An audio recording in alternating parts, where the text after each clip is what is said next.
ये एक बहुत पुराने जमाने का जिक्र है। एक शिकारी था, मगर वो दूसरे शिकारियों की तरह नहीं था। उसने अपनी पूरी जिंदगी में कभी किसी जानवर को नहीं मारा था। वो किसी जानदार को मारने के लिए हाथ उठा ही नहीं सकता था। उसके पास बस एक जाल था और एक बांसुरी, जिस पर वो बहुत सरीली धने बजाया करता था। वो रोजाना जंगल में जाता, जाल बिछाता और जाल से कुछ दूर जाकर बांसुरी बजाने लगता। उसकी बांसुरी की दिलकश आवाज सुनकर परिंदे उड़े चले आते। वो इंतजार करता और जैसे ही कोई परिंदा जाल के पास आता, वो रस्सी खींचकर उसे जाल में बंद कर लेता। फिर वो परिंदों को दाना खिलाता, उनका ख्याल रखता और उनकी प्यारी आवाजें सुनता। जब कभी उसे पीसों की जरूरत पड़ती तो वो उनमें से 2-3 परिंदे बेच देता। परिंदों के उस शिकारी का एक बेटा था, जिसका नाम behzad था। behzad अभी छोटा ही था कि शिकारी बीमार पड़ा और उसका इंतकाल हो गया। behzad और उसकी उम्मी के पास जो थोड़े बहुत पैसे थे, वो जल्द खत्म हो गए और उनके पास खाने को कुछ न रहा। जिंदगी बड़ी मुश्किल से गुजरने लगी। behzad छोटा जरूर था, मगर बहुत हिम्मत और सब्र वाला था। वो काम काज में अपनी उम्मी की मदद करता और जब वक्त मिलता तो जंगल चला जाता, जहां उसके अबू परिंदे पकड़ा करते थे। आखिर एक रोज उसने अपनी माँ से कहा, अबू के बाद आपने बहुत मेहनत की है, अब आप मुझे अबू का जाल और बांसुरी दे दीजिए। कल से मैं भी जंग जाकर परिंदे पकड़ा करूंगा। उसकी अम्मी जानती थी कि वो बहादुर लड़का है और जंगल का चप्पा चप्पा पहचानता है, इसलिए उन्होंने उसे जाल और बांसुरी दे दी। अगली सुबह behzad जल्दी उठा और जंगल चला गया। वो घने जंगल में दूर तक निकल गया और बांसुरी बजाने लगा, लेकिन पूरे दिन में एक भी परिंदा उसके पास ना आया। शाम होने लगी तो वो थक्का मांदा खाली हाथ घर लौट आया। उसकी अम्मी ने उसे तसल्ली देते हुए कहा, बेटे, तुम्हारे अबू भी फौरन माहिर नहीं बन गए थे, तुम्हें भी सब्र और मेहनत करनी होगी। behzad ने हिम्मत नहीं हारी। वो रोज जंगल जाता रहा। आहिस्ता आहिस्ता उसे खूबसूरत धने बजाना, खुद को परिंदों से छुपाना और सब्र से इंतजार करना आ गया। अब परिंदे उसके जाल में आने लगे। एक दिन उसके जाल में एक निहायत अजीब और खूबसूरत परिंदा फंस गया। उसके पर 7 रंगों के थे। behzad खुशी खुशी उसे घर ले आया और एक पंजरे में रख दिया। अगली सुबह उसने देखा कि परिंदे ने एक खूबसूरत 7 रंगों वाला अंडा दिया है। behzad वो अंडा बाजार ले गया। ये दुकानदार बहुत चालाक और लालची था।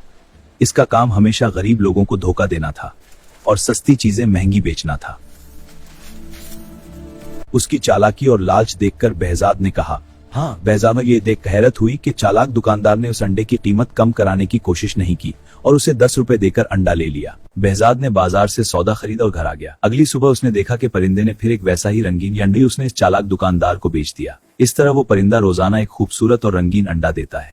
यूं रोज अंडे मिलने लगे और माँ बेटे की हालत बेहतर होने लगी। एक दिन behzad ने दुकानदार का पीछा किया। behzad ने देखा कि वो महल में जाकर अंडा बादशाह को महंगे दामों बेच देता है। ये देखकर behzad ने सोचा कि क्यों ना वो खुद बादशाह को अंडा बेचे। जब चालाक दुकानदार ने देखा कि behzad अब उसे अंडे नहीं बेचता, बल्कि खुद महल में जाकर बादशाह को बेच आता है, तो उसे बड़ा गुस्सा आया। दुकानदार जल गया और बादशाह को वर्गलाया कि परिंदा ही ले लिया जाए। behzad समझ गया कि ये चालाक दुकानदार की शरारत है, क्योंकि बादशाह इतना बेवकूफ था कि वो कभी ये नहीं सोच सकता था कि अंडे कहां से आते हैं। behzad को मजबूरन परिंदा देना पड़ा। उसने अपनी बांसुरी और जाल उठाया और जंगल को निकल गया। उसने ऐसी दिलकश बांसुरी बजाई कि जंगल के कोने कोने से परिंदे निकल निकल कर उसके पास आने लगे। उसके जाल में कभी तीतर फंसता, कभी फाख्ता तो कभी बुलबुल। उनको बीच कर दोनों माँ बेटे हंसी खुशी जिंदगी गुजारने लगे। behzad पूरे शहर में मशहूर हो गया। जब किसी को कोई परिंदा पालना होता, वो behzad के पास आता और उससे परिंदा खरीद कर ले जाता। चालाक दुकानदार ने ये देखा तो behzad से कहा, ये परिंदे तुम मुझे बेचा करो। behzad समझ गया कि वो उससे परिंदे सस्ते खरीद कर लोगों को महंगे बेचेगा, इसलिए उसने इनकार कर दिया। चालाक दुकानदार को बहुत गुस्सा आया। वो बादशाह के पास गया और उससे, बादशाह सलामत, आपने जो परिंदा behzad से लिया था वो अकेला होने की वजह से उदास रहता है। आप behzad से कह दें कि ऐसा ही एक और परिंदा पकड़ लाए, ताकि आपका परिंदा अपने साथी के साथ खुश रहे। उसको बादशाह ने दरबार में बुलवाया। मेरे परिंदे का साथी ऐसा ही एक और परिंदा पकड़ लाओ, वरना तुम्हारी खैर नहीं। behzad ने कुछ कहने की कोशिश की। मैं एक लफ्ज भी सुनना नहीं चाहता, मैं तुम्हें 40 दिन की मेहनत देता हूँ। behzad को 40 दिन की मेहनत दी गई। behzad ने मेहनत करके वैसा ही दूसरा परिंदा पकड़ लिया, मगर उसे कोई इनाम न मिला। बादशाह ने परिंदा तो ले लिया, लेकिन उसे एक पैसा भी ना दिया। behzad समझ गया कि बादशाह भी दुकानदार की तरह है, फर्क यह है कि वो चालाक है और ये बेवकूफ। बादशाह तो परिंदा लेकर खुश हो गया, लेकिन चालाक दुकानदार को बड़ा गुस्सा आया। वो जानता था कि behzad बहुत बहादुर, मेहनती और ज़हीन लड़का है। वो जरूर एक न एक दिन उससे बदला लेगा। उसका ख्याल था उसे मरवा देगा, लेकिन अब उसे behzad से डर लगने लगा था कि कहीं वो उसे किसी मुसीबत में न डाल दे। इसलिए उसने behzad को फंसाने की एक और तरकीब सोची। बादशाह सलामत, आपको शायद मालूम नहीं कि जो परिंदे आपको behzad लाकर देता है उनकी जान एक फूल में है। वो कैसे? मैंने बड़े बूढ़ों और अक्लमंदों से सुना है कि ये परिंदे साल में एक बार समन का फूल जरूर सूंघते हैं। अगर फूल उनको सूंघने को न मिले तो ये मर जाते हैं, और ये फूल काले देव के बाग में अगते हैं। लेकिन हमारे पास ये फूल कहां से आएंगे, क्योंकि काला देव तो अपने बाग में किसी को नहीं आने देता, और कोई वहां पहुंच भी जाए तो वो उसे मार डालता है। हुजूर, ये काम तो पूरे मुल्क में एक ही लड़का कर सकता है। इसका नाम behzad है। उसे बुलाकर कहिए कि फौरन समन का फूल लेकर आए। काले देव के बाग से समन नाम का फूल लेकर आओ, वरना मेरे परिंदे मर जाएंगे। बादशाह सलामत, मैंने अपना परिंदा आपको दे दिया। आपने कहा उसका साथी लाओ, मैंने वो भी पकड़ कर ला दिया, लेकिन आपका ये हुक्म अजीब है। मुझे तो ये मालूम नहीं कि काले देव का बाग कहाँ है। ये तुम इस दुकानदार से पूछो, इसे सब मालूम है। हुजूर, अगर दुकानदार इतना ही अक्लमंद है और उसे सब मालूम है तो उसे ही कहीं कि खुद समन का फूल लेकर आए। नहीं, दुकानदार कहता है कि सिर्फ तुम ही ये काम कर सकते हो, और अगर मेरे परिंदे मर गए तो मैं तुम्हें और तुम्हारी माँ को मुरवा दूंगा। behzad समझ गया कि इस बेवकूफ बादशाह को कुछ कहना दीवार से सर फोड़ने के बराबर है। ये सारी शरारत दुकानदार की थी, इसलिए वो चुपचाप घर वापस आ गया और दिमाग लड़ाने लगा कि अब क्या किया जाए। इस शहर में एक बूढ़ा आदमी रहता था। वो बहुत अक्लमंद था। behzad उसके पास गया और उसे सारी बात कह सुनाई। हाँ, ये सच है। ये परिंदे साल में एक दिन जरूर ये फूल सूंघते हैं। यहां तक कि अगर कहीं दूर दराज इलाकों में चले जाएं, तो भी बाहर के मौसम में इस फूल के पास जरूर जाते हैं। इसलिए काला देव अपने बाग में ये फूल जरूर उगाता है। इस तरह ये अजीब परिंदे हर वक्त उसके बाग में रहते हैं। अगर मैं इसके बाग से वो फूल तोड़ लाऊं तो क्या परिंदे भी इस फूल के पीछे पीछे आएंगे? हाँ बिल्कुल, लेकिन इस फूल तक पहुंचना बहुत मुश्किल है। इस बाग का एक ही दरवाजा है और इसे काले देव के सिवा कोई और नहीं खोल सकता। बस मुझे आप इसका पता बता दीजिए। मैं तुम्हें काले देव के बाग का पता बता देता हूं, लेकिन याद रखो, बड़े बड़े पहलवान और बहादुर लोग वहां गए और कभी जिंदा वापस नहीं आए। देव बहुत ताकतवर है। तुम कोशिश करना कि किसी तरह छुप कर रहो। अगर वो तुम्हें देख न सका तो तुम्हारी जीत होगी, वरना वो तुम्हें मार डालेगा। behzad ने हर बात अच्छी तरह समझ ली और अगले दिन सुबह ही सुबह चल पड़ा। चलता गया, आखिर वो काले देव के बाग तक पहुंच गया। बाग का एक ही दरवाजा था जो बहुत बड़ा था और बड़ी बड़ी चट्टानों को मिलाकर बनाया गया था। वो दरवाजे के करीब बैठ गया, लेकिन वो इतना थका हुआ था कि उसे फौरन नींद आ गई। इसकी आंख शोर से खुली। शोर ऐसा था कि लगता था जैसे आंधी आ रही है। शोर करीब आता जा रहा था। वो समझ गया कि काला देव बाग के अंदर जा रहा है। वो फौरन छुप गया। देव उसे ना देख सका और उसके करीब से गुजर गया। behzad को ऐसा लगा जैसे कोई पहाड़ उसके बराबर से गुजर रहा हो। देव ने बाग का दरवाजा खोला। behzad सांस रोके दबे पांव उसके पीछे पीछे चला, और जैसे ही वो बाग के अंदर गया, behzad भी अंदर चला गया और फौरन एक झाड़ी के पीछे छुप गया। जंगल में परिंदे पकड़ने के काम में उसे बहुत देर तक हिले जले बगैर छुपकर रहना पड़ता था। ये आदत उसे यहाँ बहुत काम आई। देव को पता भी नहीं चला कि कोई इसके पीछे पीछे बाग के अंदर आ गया है। वो बाग बहुत खूबसूरत था। उसमें अजीब अजीब रंग के ऐसे फूल थे कि behzad दंग रह गया। behzad रात को वहीं छुपा रहा। सुबह काला देव फिर बाहर आया। शायद वो शिकार की तलाश में जा रहा था। जब देव चला गया तो behzad झाड़ी के पीछे से निकला और बाग में समन नाम का फूल तलाश करने लगा। उसे वहाँ वैसे ही परिंदे भी नजर आए जैसे उसने बादशाह को दिए थे, लेकिन उसे मालूम न था कि समन कौन सा फूल है। वहाँ तो हर तरह के फूल थे। बाग में घूमते घूमते उसे एक बहुत बड़ा मकान नजर आया। देव उसमें रहता था। behzad उसके अंदर चला गया। इस मकान में 40 कमरे थे। हर कमरा दूसरे से बढ़कर खूबसूरत था, लेकिन पूरे मकान में कोई नहीं था। आखिर वो 40वें कमरे में पहुंचा तो उसे किसी के रोने की आवाज सुनाई दी, लेकिन वहां कोई नहीं था। उसे लगा कि आवाज कालीन के नीचे से आ रही है। उसने कालीन उठाया तो फर्श में एक दरवाजा बना हुआ था। उसने दरवाजा खोला तो सीढ़ियां जमीन के अंदर जा रही थीं। वो सीढ़ियां उतरकर अंदर चला गया। नीचे एक तंग और अंधेरा कमरा था। रोने की आवाज तेज हो गई थी। बेहजाद ने गौर से देखा तो अंधेरे में एक लड़की नजर आई जो हवा में लटकी हुई थी। इसके लंबे लंबे बाल छत में एक कंडे से बंधे हुए थे और वो रो रही थी। अरे लड़के, तुम यहाँ कैसे आ गए? तुम हो कौन? फौरन यहाँ से चले जाओ, अगर काला देव आ गया तो तुम्हारे टुकड़े टुकड़े कर देगा। तुम फिक्र ना करो, वो बाहर गया हुआ है। ये बताओ तुम कौन हो? मेरा नाम चंदा है। वो मनहूस देव मुझे कई साल पहले उठा लाया था, तब से मैं यहाँ कैद हूँ।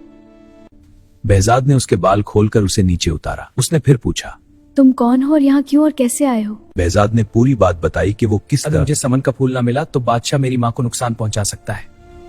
समन नाम का फूल सबसे पहले मैंने उगाया था। अगर तुम मुझे यहाँ से निकाल कर ले जाओ तो मैं तुम्हें समन उगा कर दूंगी। फिर सारे परिंदे तुम्हारे पास आया करेंगे। उसने बताया कि काले देव के इस्तबल में तेज घोड़े भी हैं। बेहजाद इस्तबल गया और उसने 2 घोड़े खोल लिए। दोनों उन पर सवार हो गए। चंदा को मालूम था कि बाग में एक पत्थर को दबाने से बाग का दरवाजा खुल जाता है। इस तरह दोनों दरवाजा खोलकर घोड़ों पर सवार वहां से निकल भागे। घोड़े भगाते भगाते दोनों बेहजाद के शहर पहुंच गए। बेहजाद की माँ दोनों को देखकर खुशी से फूली न समाई। दोनों को गले लगाया, खाना खिलाया। ये बताओ, जो फूल तुम लेने गए थे वो मिला भी या नहीं? अम्मी, जब मैं गया था तो मैंने आपको कुछ नहीं बताया था। फिर आपको कैसे पता चला कि मैं फूल लेने गया था? बादशाह के सिपाही रोज आते हैं और पूछते हैं कि बेहजाद फूल लेकर आया कि नहीं। इतने में बादशाह के सिपाही आ गए और पूछा, तुम फूल लाए या नहीं? हाँ, ले आया है। थोड़ी देर में खुद बादशाह के पास फूल लेकर जाएगा। बादशाह के सिपाही चले गए तो चंदा ने चाकू लेकर अपनी उंगली में चीरा लगाया। खून के 2 कतरे निकले और निकलकर फूल बन गए। देव को मालूम था कि मैं इस तरह समन के फूल बना सकती हूँ, इसलिए वो मुझे कैद रखता था। अब ये फूल बादशाह के पास ले जाओ। जब वो फूल लेकर बादशाह के पास पहुंचा तो परिंदे उदास थे। उन्होंने चहचहाना बंद कर दिया था। फूल देखते ही परिंदों में जैसे जान पड़ गई। वो फिर से बोलने लगे। बादशाह खुश हो गया, लेकिन चालाक दुकानदार ये देखकर जल गया कि बेहजाद फिर कामयाब हो गया। बादशाह सलामत। ये फूल तो मुरझा जाएंगे क्योंकि पौधों में लगे हुए नहीं हैं। बेहजाद से कहे कि वो समन का पौधा लेकर आए जिसमें फूल लगे हों। ये ठीक कह रहा है। तुम काले देव के बाग में फिर जाओ और वहां समन के फूलों वाला पौधा उखाड़ लाओ। अब बेहजाद ने सोच लिया था कि बादशाह और दुकानदार दोनों को शरारतों का मजा चिखाएगा। ये फूल काले देव के बाग में नहीं लगते। ये तो एक ऐसे शहर में होते हैं जो बिल्कुल हमारे शहर की तरह है। अब बेहजाद ने सोच लिया था कि बादशाह और दुकानदार दोनों को शरारतों का मजा चखाएगा। जो लोग मर जाते हैं वो उस शहर में रहते हैं। उन सब लोगों के बादशाह आपके वालिद हैं, जिनका इंतकाल हुए बहुत अरसा हो गया है। जब मैं ये फूल लेने उस शहर पहुंचा और आपका नाम लेकर बताया कि आपने फूल मंगवाए हैं, तो आपके वालिद बहुत रोए और कहने लगे कि मेरा बड़ा खुद मुझसे मिलने क्यों नहीं आता। अगर मैं तुम्हें इसका पौधा दे दूंगा तो वो मुझसे मिलने कभी नहीं आएगा। अभी फूल ले जाओ। जब वो खुद आएगा तो मैं उसे ढेर सारी दौलत भी दूंगा। और जनाब, आपके वालिद भी वहां थे। उन्होंने आपके लिए वहां बहुत से सोने के सिक्के जमा किए हुए हैं। चालाक दुकानदार समझ गया कि बेहजाद उनको फांसने के लिए बातें बना रहा है, लेकिन बेवकूफ बादशाह ने हुक्म दिया, फौरन तैयारी की जाए। हम अभी वहां चलेंगे। चलिए, मैं आपको ले चलता हूँ। वो उनको लेकर दरिया के किनारे पहुंच गए। दरिया की तह में पहुंचकर आप वहां खड़े हो जाइएगा और सौतक गनिएगा। सौतक गनने के बाद दरिया की तह में एक दरवाजा खुलेगा और आप इस शहर में दाखिल हो जाएंगे। बेवकूफ बादशाह दरिया में छलांग लगाने को तैयार हो गया, लेकिन चालाक दुकानदार ने कहा, ठहरिए, ये झूठ। अगर ये सच्चा है तो पहले ये खुद छलांग लगाए और दरिया की तह में पहुंचकर इस शहर में जाए और वहां से समन के फूल लेकर आए, तब हम मानेंगे और छलांग लगाएंगे। हाँ, बात तो आपकी सही है, लेकिन आज मैं थका हुआ हूँ। अगर आप इजाजत दें तो कल तक आराम कर लूं। कल शाम को मैं आपको समन लाकर दिखा दूंगा। बेहजाद ने कहा, मुझे इजाजत दें कि मैं घर जाऊं। वो दोनों मान गए। हाँ जाओ। ठीक है। सब वापस आए। behzad घर गया। चंदा ने उंगली काटकर खून की बूंदें टपकाई तो वो समन के फूल बन गए। behzad ने सोने के वो सिक्के भी फूलों के साथ ले लिए जो वो देव के मकान से अपने साथ लाया था, और दरिया पर पहुंच गया। कश्ती के जरिए उसने दरिया पार किया और दूसरे किनारे पर एक थैले में सब चीजें एक दरख्त में छुपा दें। ये काम करके वो वापस घर आ गया। अगले दिन शाम को सब लोग दरिया के किनारे जमा हो गए किनारे पर इंतजार करें। और खुद दरिया में छलांग लगा दी। रात का अंधेरा फैल रहा था, इसीलिए जब वो दूसरे किनारे पर पहुंचकर चुपके से बाहर निकला और दरख्त पर चढ़ा तो कोई उसे देख न सका। वहां से उसने थैला लिया और दरिया तैरकर पार कर लिया। वापस किनारे पहुंचकर उसने बादशाह को फूल और चालाक दुकानदार को सोने के सिक्के देकर बोला, ये आपके वालिद साहब ने आपके लिए तोहफा भेजा है और कहा है कि ऐसे बहुत सारे सिक्के मेरे पास हैं। अगर वो खुद आए तो मैं इसे सब दे दूंगा। सोने के सिक्के देखकर दुकानदार की आंखें फटी की फटी रह गई और लालच ने उसे अंधा कर दिया। इसने फौरन दरिया में छलांग लगा दी। बादशाह भला क्यों पीछे रहता, वो भी कूद पड़ा। दरिया के किनारे खड़े लोगों ने बहुत देर इंतजार किया, लेकिन दोनों वापस ना आए। थोड़े दिनों के बाद दोनों की लाशें पानी में तैरती हुई मिले। इस तरह बादशाह को अपनी बेवकूफी और दुकानदार को अपनी चालाकी की सजा मिल गई। उसके बाद behzad की जिंदगी हंसी खुशी गुजरने लगी।